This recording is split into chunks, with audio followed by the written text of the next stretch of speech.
At dinner, my parents didn't bring wine or dessert. They brought legal documents. Dad slid the folder across the table with a self-satisfied smirk. We've decided your brother will be managing your office business from now on. He'll take a 25% profit. It's only fair. My brother leaned back, already grinning like he owned the place.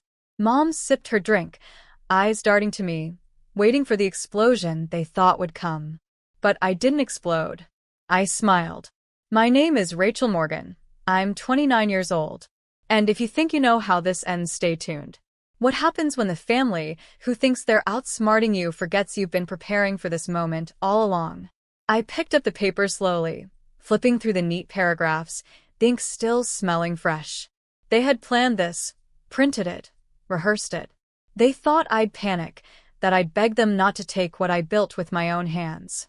Dad tapped the table. Well, it's simple. You sign tonight, and starting next quarter, your brother will help with the accounts. You'll thank us later. I held back a laugh. Accounts? My brother had never balanced a checkbook in his life. Instead of arguing, I reached down, opened my briefcase, and slid out a folder of my own. Inside was the contract they had clearly forgotten existed, the one they signed years ago when I first took over the business. I flipped straight to the page I'd marked. Clause 4.3, I said calmly, sliding it across to Dad. He read it once. His face drained of color. Because Clause 4.3 was clear, any attempt to reassign management without my consent voided their stake entirely. I leaned back, smiling. Looks like dinner's on me. The silence around the table stretched thin, broken only by the faint clatter of Dad's fork against his plate. His eyes scanned the clause again and again, as if the words might magically rearrange themselves. Mom leaned forward, her voice tight. Rachel, what is this supposed to mean? You're twisting things. This isn't what we agreed. I stayed calm. No, this is exactly what we agreed. Clause 4.3 clearly states that any attempt to reassign control without my written approval cancels all profit shares tied to family partners. Which means, Dad, that by trying to hand my business to your golden boy, you've just signed away your own rights. My brother's smirk vanished. That's ridiculous. Dad, tell her she can't do this. Dad's face was pale now, sweat gathering at his temples. He knew the truth. He was the one who had pushed me to draft that clause years ago when he thought it would protect him. He never imagined it would shield me instead. I leaned back, savoring the shift in the air. You wanted 25% for him? Now you get 0. You wanted control of my accounts? Now you've lost your own. Mom's voice cracked. Rachel, we're family. You can't just cut us out like this. I tilted my head. Funny. I thought family was supposed to support me, not ambush me with contracts at dinner. My brother slammed his fist against the table. You'll regret this. I smiled. No. For the first time in years, I won't. The papers between us were more than ink and signatures. They were proof that I wasn't the servant at their table anymore. I was the one who owned it. Dad's hands shook as he shoved the papers back into the folder, his jaw locked tight. This is a mistake. You don't understand the consequences, Rachel. If you go through with this, you'll embarrass all of us. I let out a short laugh. Embarrass you? You brought contracts to a family dinner and expected me to sign away my work like it was a hand-me-down sweater. You embarrassed yourselves. Mom leaned across the table, lowering her voice as if the walls might be listening. Listen to me. You're young. You don't know how to run a business properly. Your brother has contacts. He'll take it to the next level. I met her eyes coldly. Then why was I the one who doubled profits last year? Why was I the one paying off debts you two racked up before I even took over?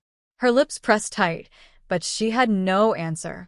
My brother leaned forward, his voice sharp. You're making a huge mistake. Do you know what people will say when they find out you cut your own family out? I smiled, slow and deliberate. They'll say I finally stopped letting you use me. And then I stood, pulling my phone from my bag. With a single tap, I opened the email I had drafted weeks ago, the one with receipts, financial statements, and proof of every transfer I had made to cover their bills while they claimed credit. All queued up, ready to send. I slid the phone onto the table, screen glowing. Clause 4.3 is just the beginning. Try me again, and this goes out to every investor, every partner, every relative. And trust me, they'll believe the numbers more than your stories. Dad's face drained completely. The balance had shifted, and they knew it. The air around the table was thick with panic. Dad's knuckles whitened as he clutched the folder. You wouldn't dare send that email. It would destroy us. I raised an eyebrow. Destroy you, maybe. But me? It would only prove what I've carried all along. Your debts, your failures, your lies. My reputation would only get stronger. Mom reached for my wrist, her voice breaking. Rachel, stop this. You're our daughter. Families fight, but they don't burn each other down. I pull my arm back. Families also don't show up with ambush contracts at dinner. You didn't come here to talk. You came to steal. My brother scoffed, trying to recover some bravado. You think you've won just because of one clause? You don't get it. People respect Dad. They'll never believe you. I leaned forward, meeting his glare with a calm that made him flinch. You mean the same people who've already seen me expand the office, land clients you couldn't even spell, and pay off the loans Dad left behind? They don't need to believe me. They already do. Dad's jaw clenched so hard I thought it might crack. For once, he wasn't the man in control, he was cornered. I tapped the phone still glowing on the table. Clause 4.3 erased your claim. This email erases your credibility. Both of them are ready whenever I decide. Silence. Heavy, suffocating, undeniable silence. Finally, Dad muttered, his voice barely above a whisper. What do you want? I sat back, folded my arms, and let the question hang. For years, I'd been the one asking for scraps of respect. Now, the power was mine, and I intended to use it. I let his question linger in the air. What do you want? For years, I'd wanted nothing more than recognition, a seat at the table as their equal. But now, watching them squirm, I realized the truth. I didn't need their recognition anymore. I had outgrown it. Still, I leaned forward slowly, letting them sweat. What I want, I said carefully, is for you to understand that I'm not the servant of this family. I'm not your safety net, and I'm not your scapegoat. The business is mine. Every contract signed, every client earned, every cent reinvested, it's mine. And from this day forward, it stays that way. Dad's face twitched, but he didn't interrupt. Mom's hands trembled as she set her glass down. My brother looked like he'd swallowed something sour. I continued, my tone sharper now. You've lived off my work long enough. No more family emergencies I'm expected to pay for.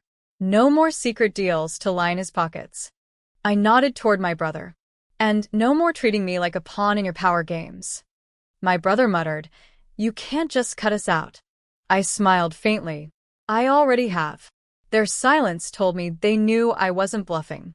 They had walked into dinner believing I was weak, compliant, easy to manipulate. Instead, I'd placed them in checkmate without even raising my voice. I slid my briefcase shut and stood. Clause 4.3 protected me. Now, I protect myself. If you want to rebuild trust, you start by earning it like everyone else. And with that, I left them at the table, staring at the contract they thought would control me, but had instead exposed them. For once, it wasn't me who left empty-handed. The fallout didn't take long. Within days, word began to ripple through the extended family. A cousin messaged me, Rachel, your dad looked furious at brunch.